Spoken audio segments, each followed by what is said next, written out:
We are about a quarter of the way into the college football season, and I'm sure you Dynasty degenerates are wondering, as I am, how are my 2024 first round picks looking? Are my early first looking good? My mid first, my late first, my second round picks?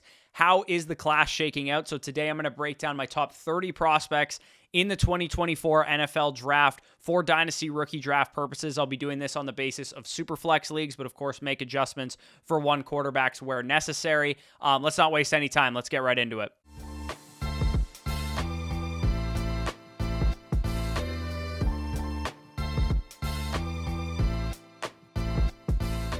All right, so the early first round prospects, it's a stock neutral on this part of the class because we knew these guys were studs going into the season. USC quarterback Caleb Williams, UNC quarterback Drake May, and wide receiver of the Ohio State Buckeyes Marvin Harrison Jr. We knew that these guys were absolute superstars, but just in case you were wondering, how is their progress going so far into their final season, hopefully at their respective colleges? We did have some word that Caleb Williams might want to stay another year at USC, and I hope that does not happen, but for Caleb Williams at USC right now, the consensus 101 in the 2024 class in Superflex formats, 21-1 touchdown interception ratio, absurd. My gripe with Caleb Williams from a summer scouting standpoint back in June, which I did on our site Flock Fantasy, you guys can check out all the film breakdowns that I did for this class. Some of the accuracy metrics were not in favor of Caleb Williams. He has jumped so far though from a 76.0 adjusted completion percentage his sophomore year now to an 80.3% so far this year. He's also gotten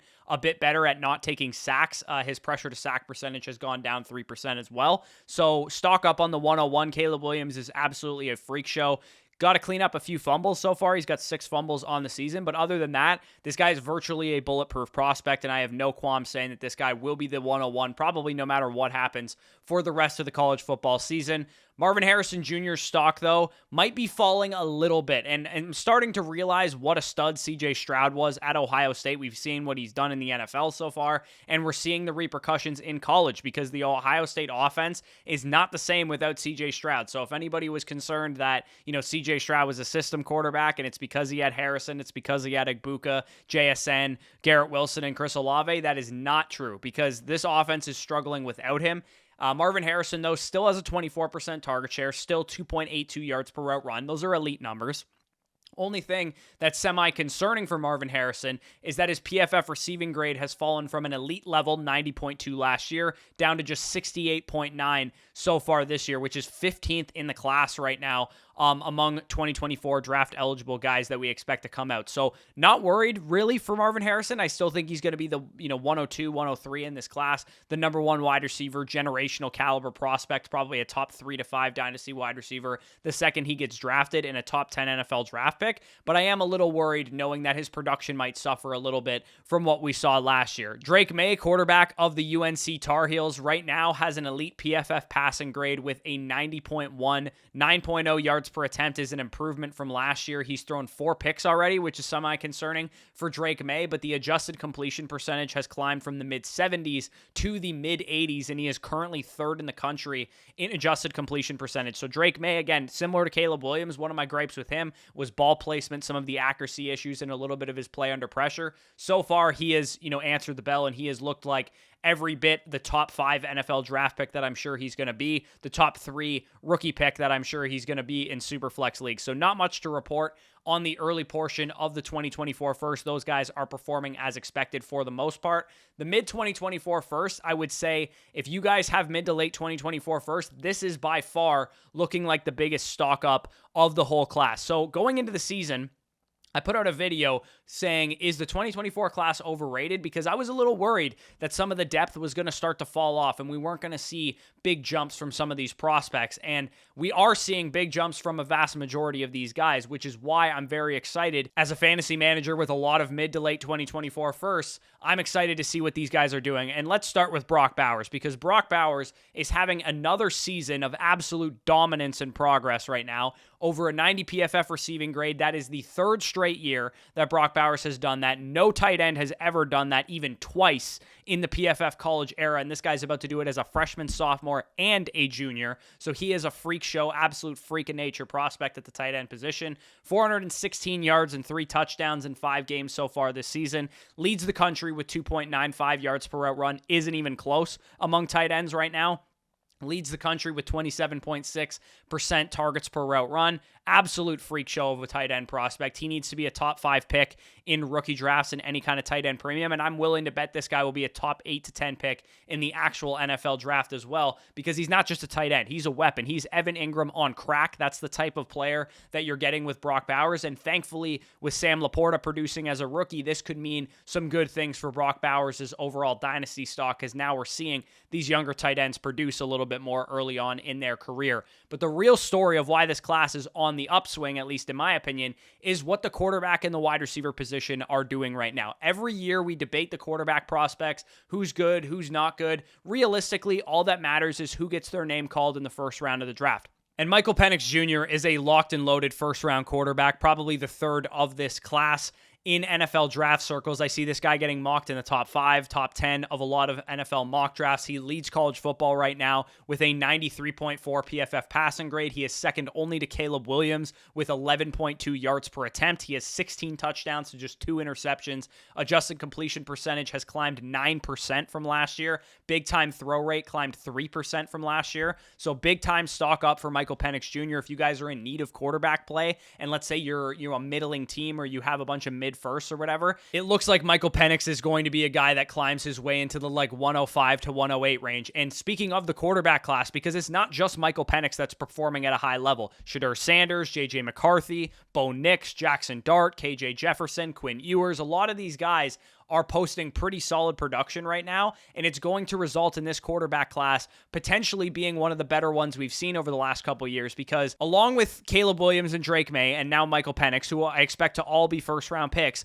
there's also the possibility that a Quinn Ewers, that a JJ McCarthy, that a Shedeur Sanders works their way into the first round. And if we get 1 to 2 more first-round quarterback prospects potentially, let's say a Quinn Ewers and Shedeur Sanders also go in the first round, that's going to push down your Malik Neighbors of the world, your Emeka Egbukas, your Xavier Worthies, your Jatavian Sanders, potentially your Brock Bowers as well. So it's looking pretty good on the quarterback class. It looks strong at the top, it looks strong in the middle, and it looks really deep as well. So that is great news if you guys are in need of quarterbacks for your Dynasty Superflex teams. Also, the wide receiver class looks pretty solid as well, because I was really concerned for the wide receiver class coming into the season, because let's say, in a hypothetical world where Malik Neighbors was just a flash in the pan, Emeka Egbuka and Marvin Harrison do their thing, but Rome Odunze is kind of a low upside guy. Xavier Worthy continues his problems with drops, and there's nobody else really emerging from this class. We might have had a very shallow and not very good wide receiver class, but man, all these wide receivers are taking a step forward, and there's a big-time battle going on for wide receiver 2 in the 2024 NFL Draft. Of course, we know that Marvin Harrison will probably be the wide receiver 1. Malik Neighbors right now is currently scorching the earth, and if you guys recall, in the July version of this video, when I did a 2024 tier list, and when I broke down his tape on Flock Fantasy, which of course I will do coming up to the NFL Draft, and if you guys want access to my exclusive tape breakdowns, definitely become a member over at flockfantasy.com/FSE. In those videos, I said that Malik Neighbors was either going to crush with a big-time breakout season, or he was going to fall by the wayside. He was a boomer-bust type of projection coming off of his sophomore year. Well, he's had 625 yards and 5 touchdowns in 5 games so far this season, and he has the 3rd highest receiving grade in the NCAA right now at 89.8, 3.34 yards per route run, a 31% target share. So I would say if the season ended today, this guy's probably wide receiver 2 in the 2024 NFL Draft. He's athletic, he's got the size, 239 yards against Mississippi State, 2 touchdowns in that game, 130 yards and 2 touchdowns against Arkansas, who was a ranked team when they played against them, 102 yards against another ranked team, Ole Miss, this past week. He's doing this in the SEC against good schools. So Malik Neighbors, on the up for sure. It looks like the middle of the first round of the 2024 draft is going to have some legit wide receiver prospects. Another one, Emeka Egbuka at wide receiver of Ohio State, playing alongside Marvin Harrison. He has also suffered at the hands of CJ Stroud not being the quarterback there anymore, but hopefully he and the Buckeyes can rebound. Emeka Egbuka still commanding a pretty solid target share on the season, and of course, he is still probably highly thought of by the NFL for what he did as a sophomore. I think he'll still be a first-round wide receiver, and for that reason, he's going to find his way into the mid to late first round of rookie drafts as well. And then the final guy that's in contention for wide receiver 2 in the class is Texas wide receiver Xavier Worthy, whose main problem last year was the fact that he had 7 drops. He's got 1 drop this year, so it looks like he's gotten better in that area. He has 35 targets on the year, 22.73% target share. He looks more and more comfortable every game with Quinn Ewers, the more chemistry that those guys build. And even if it doesn't jump off the page, when I watch Texas games, because as you guys know, I am a Texas fan, Xavier Worthy is always open, and this guy runs in the 4.2s. Yeah, he's a slender receiver. Yeah, he takes some big hits and he drops some passes, but this dude can play, and he's going to be a first-round pick by the NFL because once he runs in the 4.2s at the NFL Scouting Combine, it's curtains. With this production profile, with his athleticism, he's going to be in the first round of the NFL draft. So these 3 guys, Malik Neighbors, Emeka Egbuka, and Xavier Worthy, stock up on all 3 of them. Maybe not as much with Egbuka because of the Ohio State offense struggling, but all 3 of these guys are legit first-round caliber wide receiver prospects and have a legit shot to be the wide receiver 2 in this class and are all worth mid to late first-round picks in 2024 rookie draft. So next we get into the late 2024 first caliber prospects. So Quinn Ewers is the first guy that we're going to talk about here. He is my 109 in my rankings right now. He has the best chance to be a first-round quarterback outside of Caleb Williams, Drake May, and Michael Penix, mainly due to the fact that he plays for a team that has a shot at the college football playoff. I think that the Texas Longhorns, right now, they're the 3rd highest ranked team in the country. They have a chance. If they beat Oklahoma, they should probably run the table and should be in the college football playoffs. He has weapons. He's going to continue to buoy those numbers that we've seen from him so far. He's the best high school recruit that 24/7 Sports has ever graded. So that holds weight for the NFL as well. And I will say, as a Texas fan, this guy looks like a straight up different quarterback. He does not look like the guy that he was last year. The 2 biggest improvements that I've seen from Quinn Ewers so far, his PFF grade is up 5 points from 70 to 75.6. He posted a 90.6 grade against the Alabama Crimson Tide too. So in his big time game that he played so far this season, he absolutely rose to the occasion and showed up. Hopefully this week against Oklahoma, we can see something similar. Turnover worthy play percentage is the other big improvement I've seen with Quinn Ewers. 12 turnover-worthy plays last year, 3.6%. This year, just 2 turnover-worthy plays, 1.1%. So he's taking care of the ball better. He's making better decisions. He's being a little bit more efficient. He's actually running a little bit more this year as well. So with Quinn Ewers, if he gets the NFL draft buzz, this is a guy that could legitimately go in the first round and help the stock of the rest of these players push them down the board in Superflex drafts. So this is where the 24 class starts to get a little bit hazy, and I'll stop glazing all these prospects a little bit, because if you haven't noticed, we're at the 110 in my rankings, and I have yet to mention a running back, because the running back class has not performed thus far in the season. We haven't seen, Braylon Allen and Travion Henderson and Raheem Sanders and Trey Benson, all these guys that I was talking up as potential top 8 overall rookie picks in the summer, perform at a super high level. I would say Braylon Allen, Raheem Sanders have been the least disappointing so far because Raheem Sanders has been injured. I'll start with Braylon Allen, who as of right now is my RB1 in the class. And if you guys recall in the summer, I was not as high on Braylon Allen, but I have seen a very, very good start to the season out of Braylon Allen so far. There was a couple things I wanted to see when I broke his tape down for the site in June. Number one, I wanted to see him make more people miss. And one thing that we've seen so far is he's forced almost half as many missed tackles on a quarter of the attempts than we saw last year. He has forced a missed tackle on 42.43% of his attempts, which is up from 22% last year. So big time check for Braylon Allen. He's making more people miss. He looks a little bit leaner, looks a little bit more agile this season. Number two, break contact more. You're a huge running back. You're like 240 pounds. You better be breaking contact consistently. And I was really disappointed in his summer scouting, seeing that he was going down on first contact very often. That has not been the case so far this season. 4.9 yards after contact per attempt. 2.92 was the number that he had last year. So big time check in the box for Braylon Allen there. And then number three was be more involved as a wide receiver, because we haven't seen him get used as a receiver at all. 17 targets in 4 games so far this season. His career high high his freshman and sophomore year was 18. So he is literally one target shy of his career high in just 4 games so far this season. So 3 big stock ups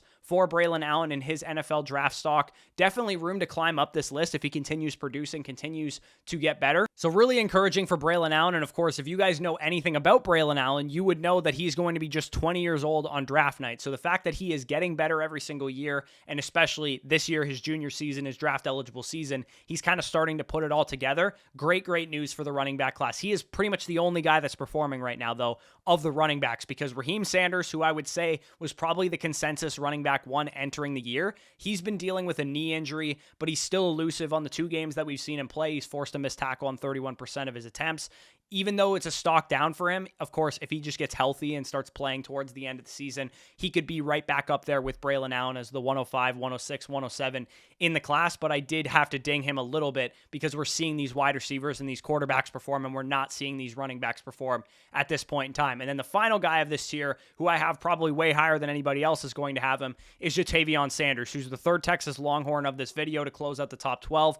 This guy has been awesome, man. 21% targets per route run, 8th in the country in yards per route run at the tight end position, 2nd in the country in yards per reception at the tight end position, over 21 yards per reception for the season for Jatavion Sanders, 278 yards and a touchdown in basically 4 games because he left early against Kansas last week. He's definitely not Brock Bowers. Very few tight ends are, but he is a hell of a tight end prospect in his own right. He's big, he's fast, he's physical. His hands are absolutely unbelievable. He is going to be a first-round tight end by the NFL draft community, in my opinion, and I think it's not even going to be a question. I think NFL teams will probably take this guy in the top 20 overall picks, and that's going to make him a back-end first-round, early second-round pick in any kind of tight end premium format. So let's get into the 1-2 turn picks. Again, a couple guys that are disappointing from this tier, a couple guys that have impressed and have risen from this tier. I'll kind of break these guys down a little bit faster than I've gone so far.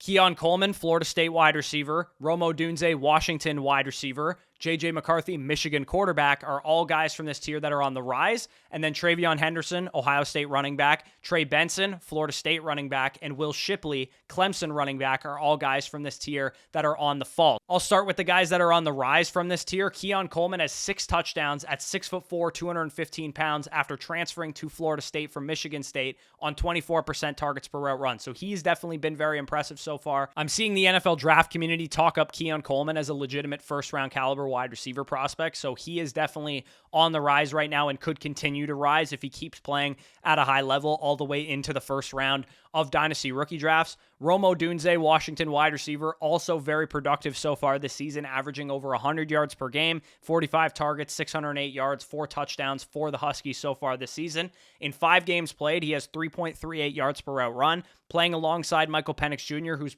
almost playing at a Heisman level right now. He is going to be a very solid back-end round 1, early round 2 NFL draft and Dynasty rookie draft wide receiver. So Rome Odunze, if you guys have a late first rounder, a bunch of early second rounders, big physical route runner, think like a poor man's Keenan Allen, he's going to be the type of guy that you're looking at the late first round, early second round of your Dynasty rookie drafts. J.J. McCarthy, who's the last guy that's kind of on the rise from this tier, we're definitely seeing a lot more out of J.J. McCarthy, which is what I said during summer scouting. I didn't want this guy to be a game manager and just hand the ball to Blake Corum and Donovan Edwards the entire season, because we won't really know what we have with J.J. McCarthy until they start playing some real teams, because, you know, Michigan's one of the best teams in the country. They're going to blow everybody out. So until they play Ohio State, until they play some of the teams from the college football playoff potentially, I'm not really willing to say that, you know, J.J. McCarthy's a first-round quarterback because he lit up East Carolina in week 1 of the college football season, because, you know, 10.2 yards per attempt, 10-2 touchdown interception ratio, a 90.4 PFF passing grade, all very impressive for J.J. McCarthy, and he's definitely looked better this season than he has in the past, but Michigan's simply so much better than everybody that they're playing right now, so we definitely want to wait and see on J.J. McCarthy before we throw him all the way up into first-round consideration, a guy that we want to draft in the, you know, late first round of our rookie drafts and the actual first round of the NFL draft as well. So keep an eye on him. He's definitely somebody that's interesting. And then Travion Henderson, Trey Benson, and Will Shipley, like I said, these guys are all on the fall right now. TreVeyon Henderson, running back of Ohio State, he's producing, so I don't want to shit on him too much, right? Like 6.7 yards per carry, 295 yards, 5 touchdowns in 4 games. All that is well and good. But the problem I have with TreVeyon Henderson, and the reason I've never really bought into him as like the consensus 101 in this class, because there's points in time where TreVeyon Henderson was compared to Bijan Robinson as a prospect, and that's just simply not true. The guy has literally forced 20 missed tackles in his last 150 attempts going back to last season. That's just 13.3% tackles avoided per attempt. So he's not a very elusive running back. He's kind of abysmal in the passing game so far the last 2 years, 11 targets in his last 12 games played. Just want to see more out of TreVeyon Henderson, because right now he's starting to look like Tank Bigsby all over again, where we get this elite freshman season, this guy that we're so excited about. We're going to project him as the 101 in the 2024 class. And even though I still liked Tank Bigsby coming out last year, he was a second round rookie pick. He was not the stud that we were promised after his 2020 freshman campaign. And that's kind of the road we're going down with TreVeyon Henderson at this point in time. So I need to see more. I need to see him turn it on towards the end of the season and show us that he's potentially a first-round caliber running back or a second-round caliber running back prospect from a real-life NFL draft standpoint. So Trey Benson, running back of Florida State, he was my RB1 entering this season. So he has been, semi-disappointing, I would say. He's forced a missed tackle on almost half of his attempts. Last year, he was very, very elusive, very physical, very tough. This year, not so much, right? 9 missed tackles forced on 40 attempts. So this is a guy that's kind of regressed a little bit. He's an older prospect, so you definitely don't want to see that. You want to see him get better as his collegiate career goes along. He's also not getting the full workload for Florida State, and his PFF grade had dropped from a 91.4 in 2022, which was elite, was one of the best in the country, down to 73.1 right now, which is like, 100th in the country. It's like middle of the road. Slightly more usage as a receiver is definitely encouraging, but I honestly expected a massive step forward out of the Florida State offense in general, but especially with Trey Benson. We've seen it from Malik Neighbors, who going into the season, I would have said, who are the 2 big boom bust prospects that you like? Malik Neighbors and Trey Benson. Malik Neighbors has done it. Trey Benson has not so far this season. So definitely keep an eye on him. He could be on the fall, could be more of a second round rookie pick as opposed to the guy that I thought could be like a top 5, top 6 prospect in this class. Then we have Will Shipley closing out this tier. I talked about just kind of waiting to see more efficiency out of Will Shipley in the summer when I scouted his film, and we haven't quite seen that yet. Shipley is only avoiding a tackle on 22% of his carries. He has good receiving work, but he's not really efficient on it. He has 20 targets this season, but he only has 0.69 yards per route run. So with Will Shipley, he's this like hypothetical, he can do it all running back, but I don't think he does anything elite. I don't think he does anything at a super high level. He's a good athlete. He's not a great athlete. He can make people miss. He's not very great at it. He's a good receiver, not a great receiver. He's overall a pretty average level, day 2 caliber prospect, which is going to have value in rookie drafts, but I want to see him get a little bit better as the season goes along if he wants to get any better than, the 206 in this class or whatever I have him ranked as right now. So now let's get into the second rounders with upside. So I'm just going to kind of go rapid fire to close out this video. Blake Corum is in this tier, slight stock down for him, not quite as good as he was last year, but still a solid back for this class. I expect him to go in the second or the third round of the NFL draft, probably be a guy that you can get at the 207, 208, or whatever of your rookie drafts. Stock slightly down for KJ Jefferson, Arkansas quarterback as well. He's been pretty solid this season, 10 touchdowns, 4 picks, 86.5 PFF passing grade, 8.3 yards per attempt, but he hasn't really gotten any better accuracy-wise. He hasn't really gotten any better efficiency-wise, and I think because the NFL seemed lower on KJ Jefferson than I had him as quarterback 3 entering the season, I feel like he needed to dazzle the NCAA. He needed to dazzle the NFL scouts in order to become a potential first-round quarterback. I still like his tools, but I don't think he's going to be any better than like a day 2 quarterback prospect unless he really impresses in the draft circuit. So we do have some more stock ups in this tier. Colorado quarterback Shedeur Sanders, Oregon wide receiver Troy Franklin, Texas wide receiver, again, 4th Texas Longhorn of the video, Adonai Mitchell, and then Kansas running back Devin Neal. All of these guys have been pretty solid so far this season. So we'll start with Shedeur Sanders. I mean, Colorado has been one of the biggest stories in college football in the month of September so far. For those of you guys that don't know, Shedeur Sanders is the son of the greatest corner to ever play football. Deion Sanders, Falcons legend, 49ers, Dallas Cowboys legend, 3rd highest quarterback graded in the country for Coach Prime right now, 92.6 for Shedeur Sanders. Great game this past week against USC. They got down down early, he was able to rally his team and almost win that thing. 15-2 touchdown to interception ratio, 82.9% adjusted completion percentage. And Shedeur Sanders has shown his tools in big spots so far, assuming he comes out, because he probably won't, to be honest. I'm not sure if he's going to be in this quarterback class because Travis Hunter is not eligible till 2025, the do-it-all weapon that is on Colorado. And because his coach is his dad, he probably wants to stay until his senior season. He definitely has a chance to be a first rounder if he comes out this year, but we don't really know what his plans are. So something to keep in mind with Shedeur Sanders. He might not even be in this class.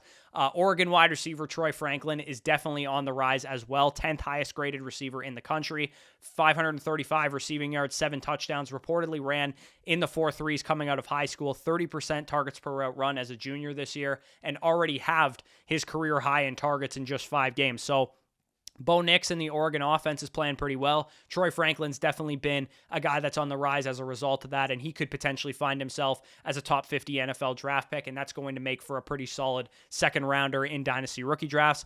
Adonai Mitchell of the Texas Longhorns just had a monster day, best receiving grade of his career so far, 321 yards and 4 touchdowns on the season, 21% target share, and momentum on his side. Just had like a 13-target game against Kansas. We'll see what he can do going forward, especially this week against Oklahoma. This is the biggest game of the season for sure for the Texas Longhorns. Devin Neal of the Kansas Jayhawks, he is one of my favorite sleeper running backs in the class right now. 38% of his carries, he's avoided a tackle. So this is a guy that can make people miss. 15 targets for over 150 receiving yards this season already. 6.8 yards per carry, 439 rushing yards, 5 touchdowns, 5'11", 210-pound running back. So he is definitely somebody that I think we should consider with our second-round rookie picks come next year. And then when it comes to the depth of the class, again, I'll just rattle these guys off. Stock down on Michigan running back Donovan Edwards and Florida State wide receiver Johnny Wilson so far. Edwards is being outshined by Corum. Wilson is being outshined by Keon Coleman.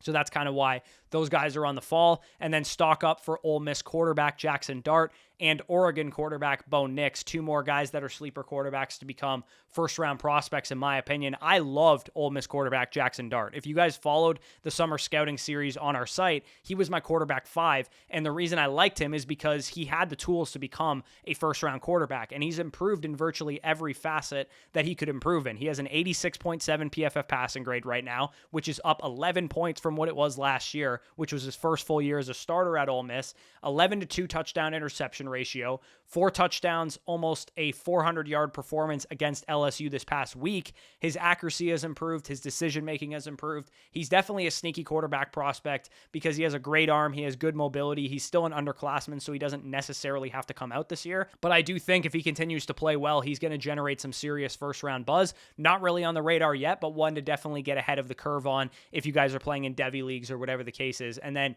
Oregon quarterback Bo Nix seems to be on the NFL's radar. I think the reason is because they know he's going to be in the class because he's a senior. It makes sense why he's on the NFL's radar too because of how he's playing. Because Bo Nix at Auburn, terrible quarterback. Bo Nix at Oregon, 15-1 touchdown interception ratio. Lots of starting experience now under his belt. 90 PFF grade. He's gotten better every single year of his career. He's efficient. He's smart. He's leading a winning program right now, and NFL teams really like things like that. So Bo Nix, definitely a guy to keep on your radar as a potential, back-end first-round pick quarterback for the NFL draft. And then 2 sleeper wide receivers to close out my top 30 right now. Jalen McMillan of Washington, obviously opposite Rome Odunze in that offense, playing with Michael Penix. He's been a big play threat for them right now, 3 touchdowns and 305 yards on the season. And then my favorite sleeper wide receiver of the entire class is Malachi Corley of Western Kentucky. He's kind of like a wingback Deebo Samuel type of build. He's got the size and he's got the physicality to play that role.